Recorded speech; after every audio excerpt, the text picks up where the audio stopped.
beaucoup. Nous sommes en 1920, en Italie, pas très loin de la frontière, dans une vallée typiquement italienne. D'ailleurs, de l'autre côté, la Grande Guerre, celle que les Français ont nommée la Der des Der, est terminée et a laissé derrière elle tant de malheur. Allons, revenons à nos moutons.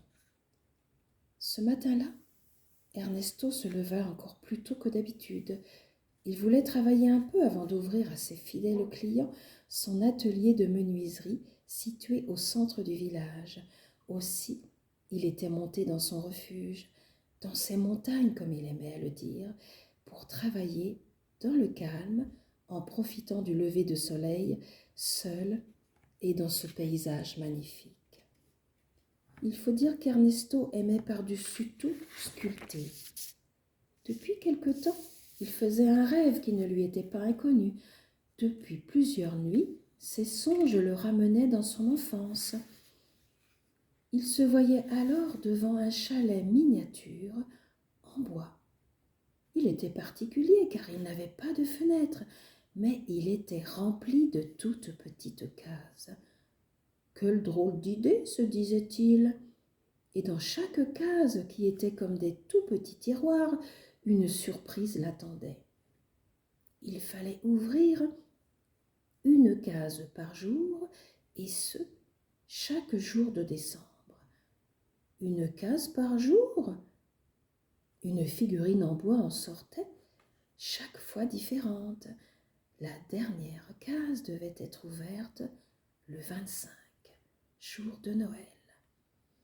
Quelle drôle d'idée, décidément, se disait-il.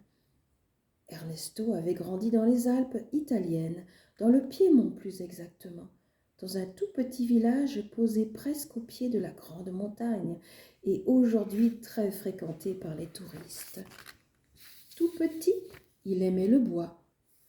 Il faut dire que son grand-père étant décédé, il s'était pris d'affection pour le menuisier du village qui n'avait pas d'enfant. Cristiano, voyant des étoiles dans ses yeux, avait pris Ernesto sous son aile, qui venait le voir à l'atelier de menuiserie quasiment tous les jours.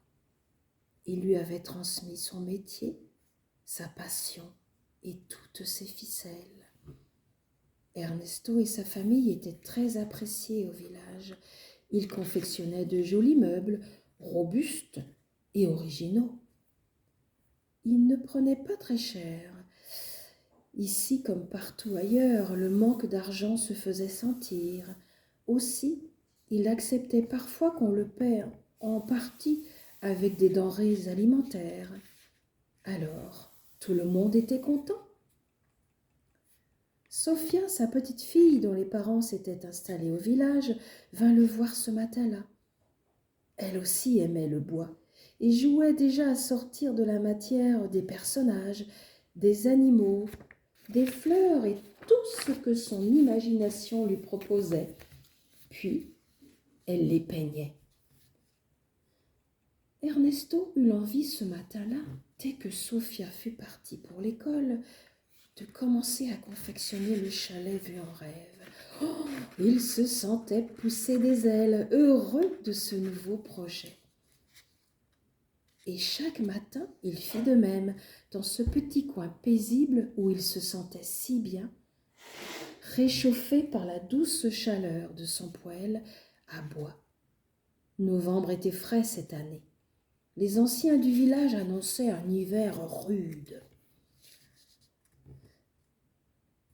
Ernesto assistait avec sa femme à la messe dominicale et ce dimanche matin, le curé du village annonça la période de l'Avent qui démarrait le 1er décembre.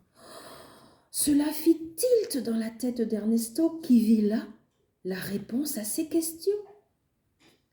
Cet après-midi-là, il remonta au pied de sa montagne et termina son projet. Le 30 novembre, il invita sa famille au dîner. Et au dessert, il posa sa surprise sur la table, bien enveloppée dans un sac en tissu typique de la région, que sa femme avait confectionné en secret et à sa demande sans lui dire à quoi il était destiné. Il demanda à Sophia de l'ouvrir. Oh, quelle ne fut pas sa surprise en découvrant le chalet miniature. « Attention, lui dit Ernesto, tu devras à partir de demain ouvrir dans l'ordre une case chaque jour. Une seule, lui dit Ernesto, jusqu'à Noël. Oh, pour la petite fille ébahie, c'était ce soir-là Noël. Sophia rongea son frein, mais se cantonna aux recommandations de son grand-père. Elle réussit à n'ouvrir qu'une case par jour et découvrait avec un tel bonheur ce que son grand-père lui avait sculpté.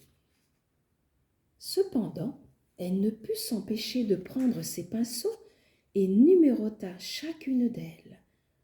Le 25 décembre, elle y trouva le petit Jésus et un mot de son grand-père. « Chère Sophia, voici la toute dernière case, c'est l'enfant Jésus.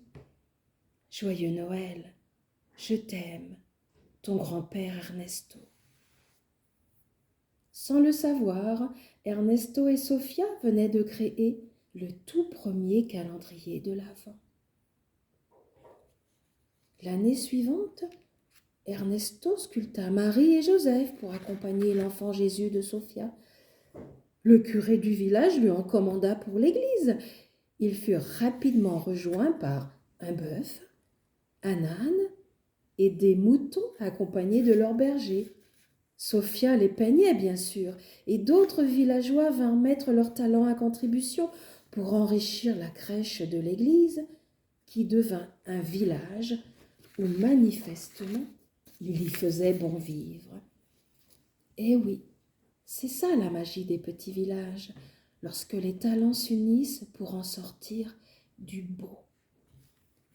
Aujourd'hui, cette crèche est devenue célèbre et voit passer de nombreux visiteurs qui déposent parfois quelques offrandes aux pieds de l'ange qui les remercie en dodelinant de la tête. Sophia, elle, reprit la menuiserie familiale et proposa des meubles peints dans la pure tradition italienne et la production de calendriers de l'Avent de son grand-père Ernesto qui fit fureur dans toute la région. Mon petit doigt me dit à l'instant qu'une nouvelle génération prit la suite de Sophia et perpétua la magie par l'amour du travail bien fait et beaucoup d'imagination. Joyeux Noël à tous. Bisous. Marie. Écrit le 11 décembre 2024. Prenez soin.